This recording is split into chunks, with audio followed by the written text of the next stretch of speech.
जय हिंद दोस्तों, बहुत बहुत स्वागत है आप सभी का हमारे YouTube channel government job factory में। दोस्तों, आज हम बात करने वाले हैं भारतीय वायुसेना में एक स्पेशल वैकेंसी निकलकर सामने आई है उसके बारे में। दोस्तों, इस प्रकार की वैकेंसी इससे पहले हम लोगों ने कभी नहीं देखा था। दोस्तों, एयरफोर्स में ग्रुप एक्स, ग्रुप वाई इस प्रकार की वैकेंसी आपने सुना होगा। उसके बाद नया कॉन्सेप्ट आया अग्निवीर का, जिसमें एयरफोर्स में उसको अग्नि वायु के नाम से हम लोग जानते थे। लेकिन इस बार जो तीसरी ये वैकेंसी निकलकर सामने आ रही है, ये एकदम डिफरेंट है। बहुत ज़्यादा कन्फ्यूजन होने वाला है इस वैकेंसी के रिगार्डिंग में, तो हम लोग एक एक चीज़ बारीकी से देखने वाले हैं। ये जो वैकेंसी है क्यों है, किसके लिए है, किस प्रकार की वैकेंसी है। आप देखिए हेडिंग में, देखिए क्या लिखा हुआ है, एयरफोर्स अग्निवीर नॉन कम्बटेंट रिक्रूटमेंट 2024। इसका मतलब, कम्बटेंट का मतलब ये होता है सबसे पहले कि जो युद्ध लड़ते हैं उसको हम लोग बोलते हैं कम्बटेंट। बट इसमें क्या लिखा है, नॉन कम्बटेंट, यानी जो युद्ध नहीं लड़ेंगे उसके बारे में बात हो रही है। अब देखिए, ये पहली इस प्रकार की वैकेंसी है जो भारतीय वायुसेना ने जारी किया है। जब अग्निवीर आया था तो इसका जोरदार विरोध भी हुआ था, उसी के कॉन्सेप्ट पे ये लाया गया। बट ये है नॉन कम्बटेंट के लिए, यानी आप फौजी नहीं बनेंगे, एज ए सिविलियन जॉब है ये, यानी सिविल में जो जॉब करते हैं उस प्रकार की वैकेंसी है। बट इसका जो कॉन्सेप्ट है पूरा अग्निवीर पे आधारित है। दोस्तों, ये वैकेंसी इस प्रकार के सिविलियन के लिए आनी चाहिए या नहीं, इस पर हम लोग बाद में बात करेंगे। लेकिन इस वैकेंसी में, इस नोटिफिकेशन में क्या दिया हुआ है उस पर हम लोग डिटेल में चर्चा करने वाले। तो दोस्तों, अगर आप फौज में जाना चाहते हैं एज ए सिविलियन, आप फौज में फौज का एंजॉय करना चाहते हैं, तो आपको इस वीडियो में पूरा बने रहना होगा ताकि आप एक एक चीज़ को समझ पाए। सबसे पहले, ये जो वैकेंसी है इसमें अभी डिटेल ये नहीं बताया गया कितने पदों के लिए। माना जा रहा है जिस प्रकार से अग्नि वायु का वैकेंसी निकलता है तो आपको इसमें 2000 से ऊपर और 3000 के बीच में ये वैकेंसी आपको देखने को मिलेगा। जो नोटिफिकेशन जारी हुआ है 16 अगस्त को हुआ है। जो ऑनलाइन एप्लीकेशन स्टार्ट होगा वो 17 अगस्त से स्टार्ट हो जाएगा, लेकिन ऑनलाइन नहीं होगा, ये बात आप इंपॉर्टेंट मार्क करिए। आपको इसमें ऑफलाइन वैकेंसी अप्लाई करना है। ठीक है दोस्तों, अब देखिए जो एज लिमिट की बात कर लेते हैं, जो इंपॉर्टेंट है वो बात कर लेते हैं, फिर हम एक एक चीज़ को बताएंगे कि क्या आपको इसमें ध्यान रखना है। मिनिमम 17 साल वाले आवेदन कर पाएंगे और मैक्सिमम आपका 21 साल ही होना चाहिए। अब देखिए किसके बीच में, यानी अगर आपका जन्म 2 जनवरी 2004 और 2 जुलाई 2008 इसके बीच में हुआ है तो ही आप इसमें आवेदन कर पाएंगे। इसका मतलब क्या हुआ, अगर 1 जनवरी 2004 को अगर भी आपका जन्म हुआ है तो आप इसमें आवेदन नहीं कर पाएंगे। अगर आपका जन्म 3 जुलाई 2008 को भी हुआ है तो भी आप अप्लाई नहीं कर पाएंगे। इसका मतलब है सिर्फ 2 जनवरी 2004 से लेकर 2005, 2006, 2007 में जुलाई तक 2 तारीख तक आप इसमें आवेदन कर सकते हैं। फीस की बात कर लेते हैं। कोई भी फीस नहीं रखा गया इसके लिए, 0 फीस है। ऑफलाइन आपको भरना है। किस प्रकार से भरना है, सब चीज़ों पे एक एक कर बात करेंगे। एलिजिबिलिटी सिर्फ और सिर्फ 10th पास। अगर आप 10th पास हैं तो ये वैकेंसी आपके लिए है। आपको इसके अलावा कोई भी अलग किसी भी प्रकार के डिग्री, डिप्लोमा, कोई भी जरूरत नहीं है। ठीक है दोस्तों, लेकिन इंपॉर्टेंट क्या है कि ये जो वैकेंसी है ये सिर्फ और सिर्फ मेल अप्लाई कर पाएंगे, यानी ये वैकेंसी फीमेल के लिए नहीं है। ठीक है, साथ ही साथ जो कैंडिडेट अनमैरिड है उन्हीं के लिए है। दोस्तों, इस बार ये जो कॉन्सेप्ट एकदम डिफरेंट है। आपको 4 साल तक इसमें ये भी प्रावधान है कि आपको एक अंडरटेकिंग देना होगा, उसमें लिखना होगा कि हम जब तक इनरोल्ड है, जो 4 ईयर वाला कॉन्सेप्ट है उसमें इनरोल है, तब तक उस दौरान में आपको मैरिड यानी अनमैरिड ही रहना पड़ेगा। ठीक है दोस्तों, अब देखिए जो फिजिकल स्ट्रेंथ होने वाला है, आपको मिनिमम हाइट चाहिए 152.5 सेंटीमीटर। ठीक है, ये मिनिमम हाइट है। चेस्ट एक्सपेंशन है वो 5 सेंटीमीटर है। एक्सपेंशन का मतलब देखिए इसमें कोई लिमिट नहीं। अगर आपका नॉर्मल चेस्ट 75 सेंटीमीटर है तो अगर आपको उसमें एक्सपेंड यानी फुलाने के बाद वो +5 करो, कितना होना चाहिए, 80 सेंटीमीटर। सिमिलरली किसी का अगर 80 है नॉर्मल चेस्ट, अगर उस पर 5 फुलाओगे तो 85 होना चाहिए। लिमिट फिक्स नहीं, बट 5 आपका एक्सपेंशन होना चाहिए।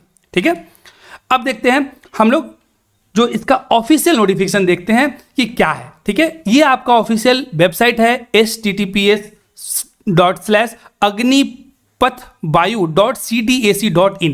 इस पर आप जाएंगे तो आपको डिटेल में देखने को मिलेगा क्या है। हम आपको एक बार लेकर चलते हैं ऑफिशियल वेबसाइट पर।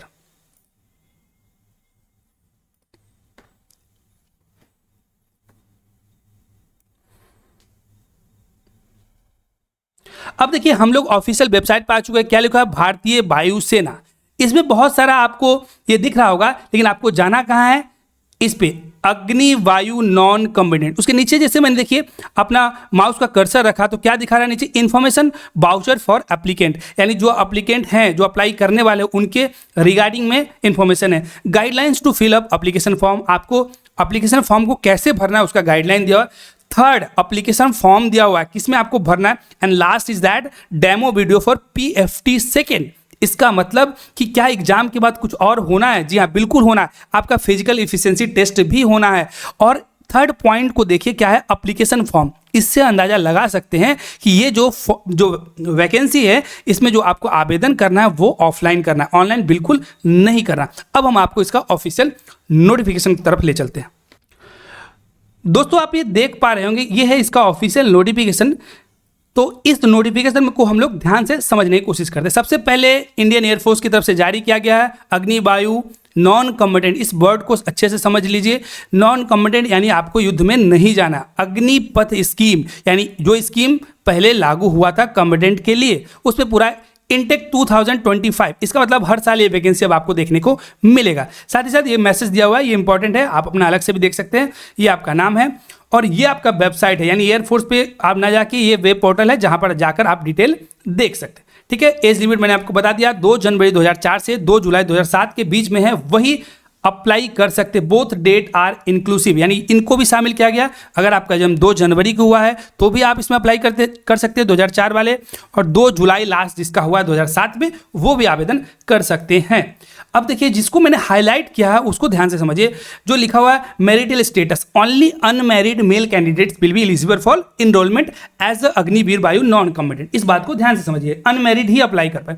दे shall undertake not to marry during the defining age period for 4 year, यानी इस दौरान, इस 4 साल के दौरान आपको अंडरटेकिंग देना होगा कि मैं इस 4 साल के दौरान शादी नहीं करूंगा। इसका बहुत डिफरेंट कारण इन्होंने बताया है कि आपको ट्रेनिंग दिया जाएगा, स्किल डेवलपमेंट कराया जाएगा, प्रैक्टिकल चीज़ें कराई जाएगी। इससे क्या होगा? एयरफोर्स का जो ऑर्गेनाइजेशन है उसका जो आउटपुट बढ़ेगा। इस दौरान वो नहीं चाहते कि आप इंगेज ना हो, ये तो उनका बेनिफिट है। तो आपका क्या बेनिफिट होने वाला है? तो दोस्तों आपने इस स्कीम के बारे में अच्छे जानते हो। ये 4 साल का एंगेजमेंट है जिसमें आप 4 साल के बाद उनमें से सिर्फ 25% लोगों को ही परमानेंट किया जाएगा और 75% बैक हो जाएंगे। तो बैक होने का क्या बेनिफिट है, फौज उसमें कंटिन्यू बने रहने का क्या बेनिफिट है, उस सब चीज़ों को हम लोग एक एक कर बात करने वाले। दोस्तों ये वीडियो थोड़ा लंबा होने वाला है, पेशेंस के साथ देखिए ताकि आपको हर चीज़ मालूम हो जाए इस वैकेंसी में अप्लाई करने से पहले।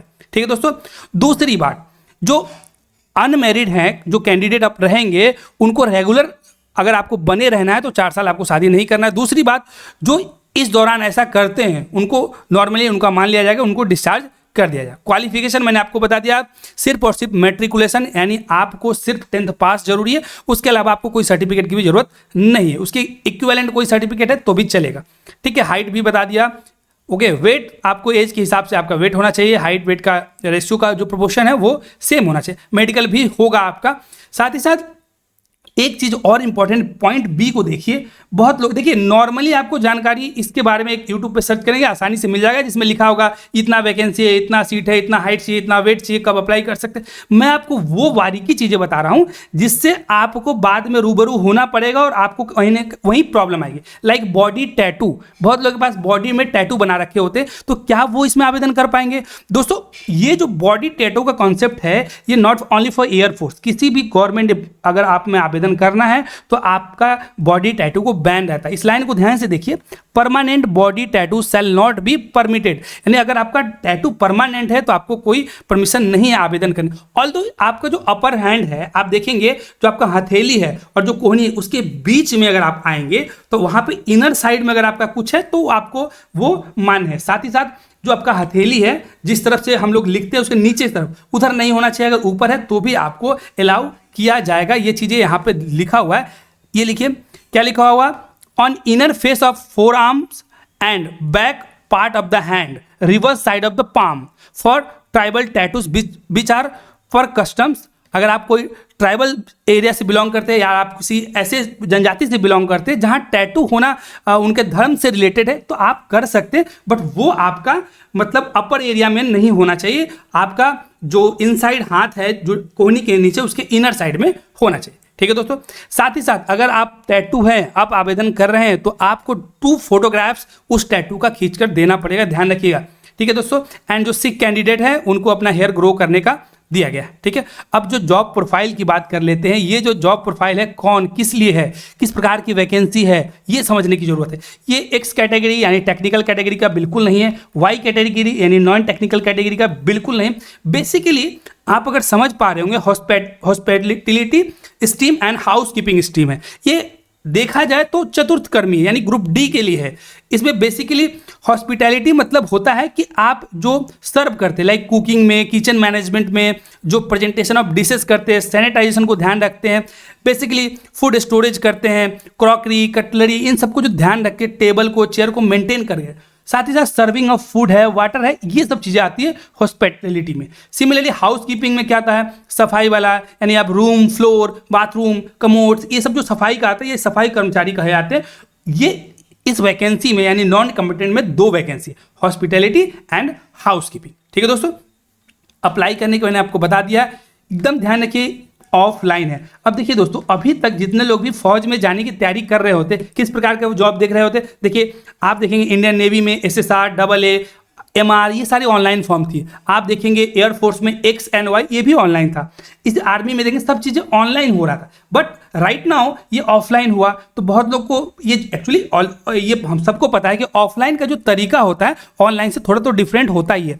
तो हमको इस बात को समझने की जरूरत है कि ऑफलाइन को हम लोग कैसे आवेदन करेंगे, यानी बेसिकली आपको ऑफलाइन ये एकदम ध्यान रखना है। अब जो नीचे दिया है serial number, place, postal address, drop box location and vacancy in stream, अगर आप दिल्ली के क्षेत्र में हैं, दिल्ली में जॉब करना चाहते हैं, तो इस पोस्टल एड्रेस में आपको ये भेजना है, ठीक है। ड्रॉप बॉक्स क्या है, ये देखिए कहाँ के लिए आप भेजना चाहते हैं और किस स्ट्रीम का, उसको भी आपको इसमें लिखना है। इस प्रकार आप देखेंगे 68 इस प्रकार के एड्रेस दिए हुए हैं जहां आप ऑनलाइन आवेदन, लाइक कानपुर है तो आपको जो पोस्ट करना है वो air force commanding air force station Chakeri Kanpur के लिए करना है, ठीक है दोस्तों, ये ध्यान रखिएगा। और जैसे ऊपर आपको लिखना भी है किस लिए आप अप्लाई कर रहे हैं, हॉस्पिटैलिटी के लिए कर रहे हैं, हाउस कीपिंग के लिए कर रहे हैं, ये बात आपको ध्यान है। टोटल 68 इस प्रकार के एड्रेस दिया हुआ है, सॉरी 78 है, ठीक है दोस्तों। पोर्ट ब्लेयर, ठीक है, इस प्रकार के सारे जगह अपने एरिया के हिसाब से आप ये चेक कर सकते हैं। ये हम आपको डिस्क्रिप्शन बॉक्स में इसका लिंक दे देंगे जहां से आप इस नोटिफिकेशन को भी देख सकते हैं। साथ ही साथ जो अप्लाई करेंगे उसका फॉर्मेट भी हम आपको प्रोवाइड करा देंगे,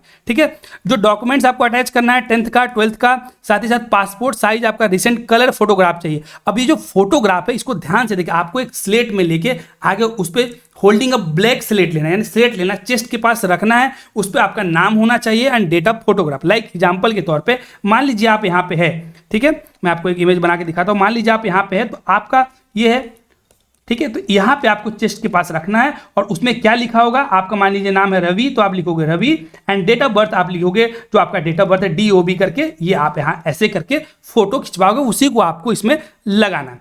और साथ ही साथ जो बच्चे 18 साल से कम है, क्योंकि इसका एज लिमिट 17.5 दिया हुआ है, यानी 17.5 साल वाले आवेदन करेंगे तो उनको अपने पेरेंट का कंसेंट देना पड़ेगा। यानी एक फॉर्मेट प्रोवाइड कराया गया जिसमें आपको देना पड़ेगा कि हम अपनी मर्जी से अपने बच्चे को यहाँ भेजना चाहते हैं। अगर आप 18 साल से ऊपर है तो आप इसमें खुद ही साइन कर सकते हैं। साथ ही साथ टर्म एंड कंडीशन को बहुत ध्यान से समझिएगा, वीडियो लंबा हो रहा है मुझे मालूम है, लेकिन समझना बहुत जरूरी है। अग्निवीर नॉन कॉम्बैटेंट किसके लिए भाई, ये act 1950 period for 4 year engagement है, 4 साल के लिए आपके लिए जॉब है, अग्निवीर नॉन कॉम्बैटेंट, ठीक है। साथ ही साथ आप इसमें 4 साल के बाद ये आप क्लेम नहीं कर सकते कि मेरा परमानेंट जॉब है, इस बात को ध्यान रखिएगा। ऑल्दो इसका जो प्रोविजन है 25% of the total vacancy will be going to be permanent after the 4 year, यानी 4 साल के बाद ये वैकेंसी आपका परमानेंट होने वाला है, लेकिन सिर्फ 25% को। तो इसलिए कहा जाता है कि आप अपना परफॉर्मेंस पे अच्छे से ध्यान दीजिएगा और जिनको परमानेंट रहना है, नहीं रहना है तो आपको उसका भी बेनिफिट दिखाया जाएगा, ठीक है दोस्तों। आपको एनुअली 30 दिन का लीव मिलेगा, सिक लीव मिलेगा अकॉर्डिंगली। अब जो पे एंड अलाउंसेस है वो जो अदर गवर्नमेंट जॉब है उससे डिफरेंट है। आपको पर मंथ फिक्स 30,000 रुपया दिया जाएगा फर्स्ट ईयर में, फिर इंक्रीमेंट होगा सेकेंड ईयर में, उस पर हम लोग बात। ये जो तरीका है जिससे आपको पेमेंट मिलेगा उसको हम लोग बोलते हैं सेवा निधि पैकेज, दैट इज कॉल्ड सेवा निधि, ठीक है दोस्तों। अब मैं आपको सेवा निधि को थोड़ा डिटेल में बता दूं एक्चुअल में है क्या। देखिए इसमें क्या होता है कि जैसे पहला साल है तो पहला साल आपको 30,000 पर मंथ दिया जाएगा, उनमें आपको 70% जब आप 30,000 का 70% निकालेंगे तो आप देखेंगे 7 × 3 यानी 21,000 यानी 21,000 रुपये आपको इन हैंड दिया जाएगा। आपको सैलरी के रूप में सिर्फ 21,000 मिलेगा। तो आप बोलोगे भाई 30,000 का सैलरी, 9,000 कहाँ गया? तो 9,000 आपको कंट्रीब्यूट कराया जाए अग्निवीर कॉर्प्स फंड में, उसमें आपका 9,000। सिमिलरली सेम अमाउंट गवर्नमेंट भी देगा अग्निवीर फंड में, यानी आपके जो फंड है उसमें आएगा 18,000। तो इस प्रकार से सेकेंड ईयर में आपका सैलरी हो जाएगा 33,000, थर्ड ईयर में आपका 36,500 एंड फोर्थ ईयर में आपका सैलरी हो जाएगा 40,000। इस दौरान आपको इस प्रकार से कंट्रीब्यूट करते जाओगे तो आपका कंट्रीब्यूशन 5 लाख होगा, गवर्नमेंट का कंट्रीब्यूशन 5 लाख होगा। टोटल जब 4 साल के बाद आप बाहर आओगे तो आपको 10 लाख रुपए अप्रॉक्स सेवा निधि पैकेज के तहत दिया जाएगा। ये बात आप ध्यान रखिए। जो लोग रहेंगे उन 25% उनको परमानेंट अलग उनका जो नॉर्मल गवर्नमेंट जॉब करते हैं उनका पे स्केल उनके ऊपर लागू हो जाएगा। ये बात आपको क्लियर हो गया होगा। फिर भी अगर कोई डाउट है तो आप कमेंट बॉक्स में कमेंट कर सकते हैं। साथ ही साथ बहुत लोगों का कमेंट आता है क्या मेडिकल एंड सीएसडी फैसिलिटी मिलेगा, क्या कैंटीन फैसिलिटी आपको दिया जाएगा? जी हाँ दोस्तों, आप 4 साल तक जब तक इंगेज रहेंगे आपको मेडिकल फैसिलिटी दी जाएगी। सिमिलरली आपको कैंटीन फैसिलिटीज भी दी जाएगी, बट जैसे 4 साल के बाद जो 75% बाहर आ जाएंगे उनको ये फैसिलिटी नहीं दी जाएगी। ठीक है। और इंश्योरेंस एंड डेथ डिसेबिलिटी की बात करते हैं तो आपका लाइफ इंश्योरेंस 48 लाख रुपए का दिया जाएगा। ठीक है दोस्तों, अगर आपको भगवान करे कि ये जरूरत ही ना पड़े लेकिन ऐसा कभी होता है तो आपको 48 लाख रुपए का एक लाइफ इंश्योरेंस दिया जाएगा। ठीक है। साथ ही साथ आपको सर्टिफिकेट दिया जाएगा जब आप बाहर आओगे तो, लेकिन ये बात ध्यान रखना आपको एक सर्विसमैन का स्टेटस नहीं दिया जाएगा। ठीक है दोस्तों, अब बात करते हैं सबसे ज्यादा इंपॉर्टेंट कि आपका एग्जामिनेशन में क्या आने वाला है। देखिए एग्जामिनेशन में मैं आपको बता दूं, देखिए सिमिलरली 2 टाइप का ही क्वेश्चन आपको देखने को मिलेगा। ठीक है। फेज 1 का जो रिटन टेस्ट है उसमें आपका 2 सब्जेक्ट देखेंगे, एक होगा जनरल इंग्लिश का 10 मार्क्स का होगा और जनरल नॉलेज का वो भी 10, यानी टोटल 20 क्वेश्चन ही आपको देखने को मिलेगा। एग्जाम तो सिर्फ नाम मात्र का है। अब दोस्तों देखिएगा, ध्यान दीजिएगा, ये वैकेंसी पहली बार आई है तो बहुत सारे कोचिंग सेंटर बहुत वाले ऐसा करेंगे, ऐसा लगेगा इस वैकेंसी के लिए अलग बैच निकालेंगे। आपको अलग बैच इनरोल करने की जरूरत नहीं है, सिर्फ और सिर्फ 10-20 क्वेश्चन आने हैं। तो अगर आप किसी भी कॉम्पिटेटिव एग्जामिनेशन की तैयारी कर रहे हैं तो आपका वो इंग्लिश और आपका जीके इनफ होगा इस एग्जाम के लिए। ठीक है दोस्तों, अब देखिए और इंपॉर्टेंट चीजों को हम लोग देखते हैं। फेज 2 पहला टेस्ट हमने बताया 20 मार्क्स का एग्जाम होगा, उसमें अगर आप पास होते हैं तो आपको फिजिकल फिटनेस टेस्ट देना पड़ेगा। फिजिकल जो फिटनेस होगा वो सेम डे होगा, जिस दिन आपका रिटन हुआ उसी दिन आपका पीईटी हो जाएगा। तो अगर ये क्वालिफाइंग नेचर का, इसका कोई मार्क्स नहीं है। अगर मान लीजिए आपका हाइट चेक हुआ 152 सेंटीमीटर है, कोई बात नहीं, उस फिजिकल फिटनेस टेस्ट में भी 2 तरीके का होगा। एक होगा PFT1 जिसमें आपको 1.6 किलोमीटर का रनिंग कराया जाएगा, उसके लिए आपको 6.5 मिनट का समय दिया जाएगा। ये क्वालिफाइंग है, आपको 6.5 मिनट के अंदर में 1.6 किलोमीटर का रनिंग को कंप्लीट कर लेना है। ठीक है दोस्तों, लेकिन जिनका हाई एल्टीट्यूड के है लाइक हिमाचल प्रदेश ऊपर चले जाते हैं, जिनका हाइट है लद्दाख कश्मीर, तो उनको एडिशनल 30 सेकंड का और हाइट में जाते हैं तो 120 यानी आपको 120 सेकंड का एक्स्ट्रा टाइम दिया जाएगा। जो पहला PFT क्वालिफाइंग करेंगे यानी रनिंग को क्वालिफाई करेंगे वो फिजिकल फिटनेस टेस्ट 2 देंगे। उसमें क्या होगा, आपको 10 पुशअप करना होगा, 10 सीटअप करना होगा और 10 स्क्वाट करना होगा। 1-1 मिनट का समय दिया जाएगा और हर एक लाइक पुशअप हुआ तो उसके बाद आपको 2 मिनट का गैप दिया जाएगा रेस्ट के लिए, फिर आपको 10 सीटअप लगाना होगा, 2 मिनट का गैप दिया जाएगा, फिर आपको 20 स्क्वाट्स लगाना होगा, उसके बाद आपको ये कंप्लीट होगा। दोस्तों अगर इसमें आपको डाउट है कि कैसे करना है तो आप ये जो वेबसाइट दिख रहा है ना agnipatbio.cdac.in पे जाइए और आपको वहां पे डेमो वीडियो दिख जाएगा कैसे मेरे को PFT2 करना है। ऑल्दो हम इस पे एक सेपरेट वीडियो भी बनाने वाले हैं। अब बात कर लेते हैं फेज 3 स्ट्रीम सुटेबिलिटी टेस्ट। ये भी क्वालिफाइंग नेचर का होगा। स्ट्रीम सुटेबिलिटी टेस्ट का मतलब यहाँ क्या है, मतलब ये है कि आप जिस भी चीज़ के लिए अप्लाई कर रहे हो लाइक, तो उसमें आपका टेस्ट लिया जाएगा कि क्या आप उसके लायक हो या नहीं। लाइक आप कुकिंग कर पाते हो या नहीं, आप सर्व कर पा रहे हो या नहीं, आप जो क्लीनिंग आपको आता है कि ये सब। उस समय अगर इस दौरान आपको किसी चीज़ के लिए मना नहीं करना, इसके लिए कोई सर्टिफिकेट नहीं मांगा है, मैं आपको पहले ही बता दूं, सिर्फ और सिर्फ 10th पास है तो आवेदन कर सकते। लेकिन आप ऐसा नहीं करोगे कि भाई मैं तो अप्लाई तो कर दिया सर, लेकिन क्या हुआ कि मेरे को सफाई करना पसंद नहीं है, मैं सफाई नहीं कर पाऊंगा, मेरे को ये नहीं करना है, तो आप पहले ही डिस्क्वालीफाई हो जाओगे। आप पहले ही मत भरो फॉर्म। मैं आपको क्लियर कर देता हूँ, ये जो वैकेंसी है बेसिकली सफाई कर्मी, बेसिकली कुक, इन सब के लिए है। तो अगर आपको माइंडसेट करके जा रहे हो कि नहीं मेरे को गवर्नमेंट जॉब लेना, मैं वहाँ ये सब चीज़ें कर पाऊंगा, तो ही जाए, क्योंकि वहाँ जाके मना करना that is not a good point. Okay दोस्तों, अब बात कर लेते हैं हॉस्पिटलिटी में। आपको बता दिया नॉलेज होना चाहिए आपको सैनिटेशन का, हाइजीन का, ये सब चीज़ें छोटी छोटी आप देख सकते हैं। हाउस कीपिंग में आपको कैसे वाटर गार्डन, डिग ट्रेंच, वॉश यूटेंसिल्स को कैसे धोना है, इस सब चीज़ों पे आपको बात करें। फिर फेज 4 की बात आती है, यहाँ आपका मेडिकल टेस्ट होगा, बेसिकली आपका यूरिन टेस्ट होगा, ब्लड टेस्ट होगा, ठीक है। उसके बाद आपका ECG होगा, ये सब चीज़ें होगा, ये नॉर्मली है, ठीक है। उसके बाद आपको इसके लिए कोई TADA नहीं मिलेगा और आपको कोविड आया था उसका जो भी इंस्ट्रक्शन है उसको फॉलो करना होगा। तो दोस्तों ये था डिटेल नोटिफिकेशन, ठीक है। तो इसके रिगार्डिंग में आपको अगर कोई भी डाउट हो तो डाउट आप कमेंट बॉक्स में कमेंट कर सकते हैं, ठीक है दोस्तों। साथ ही साथ इसका जो फॉर्मेट है मैं आपको एक बार वो दिखा देता हूं दोस्तों। ये आपका फॉर्मेट आप देख पा रहे होंगे, ये फॉर्मेट है एप्लीकेशन का है। इसमें आपको ऑफलाइन भेजना है, आपको यहाँ फोटो चिपकाना है जो सेल्फ अटेस्टेड होगा। साथ ही साथ आपको नहीं भरना है, आप किस स्ट्रीम के लिए अप्लाई कर रहे हैं वो आपको लिखना है, हॉस्पिटैलिटी, इस प्रकार से ये आपको यहाँ लिखना है। आपका नाम होगा यहाँ पे, आधार, सब चीज़ को आपको कैपिटल लेटर में भरना है, ये ध्यान रखना। मदर्स नाम, फादर, इस प्रकार से सब चीज़ आप देख सकते हैं। इस प्रकार से आपको ऑफलाइन भेजना दोस्तों। इसको हम अच्छे से भर के आपको कैसे भरना है ताकि आप गलती ना हो। और ऑनलाइन में तो देखिए आप कंप्यूटर से टाइप करते हो कोई दिक्कत नहीं, ऑफलाइन में कहाँ कटिंग नहीं करना है, कैसे भरना है, मैं भी आपको एक वीडियो में सेपरेट में बताऊंगा, ठीक है। तब तक अगर आपको कोई डाउट है तो कमेंट बॉक्स में कमेंट कर सकते हो। अगर आपको ये वीडियो पसंद आया होगा तो वीडियो को लाइक भी कर दीजिएगा और चैनल को सब्सक्राइब भी कर दीजिएगा, ठीक है दोस्तों। जय हिंद, जय भारत।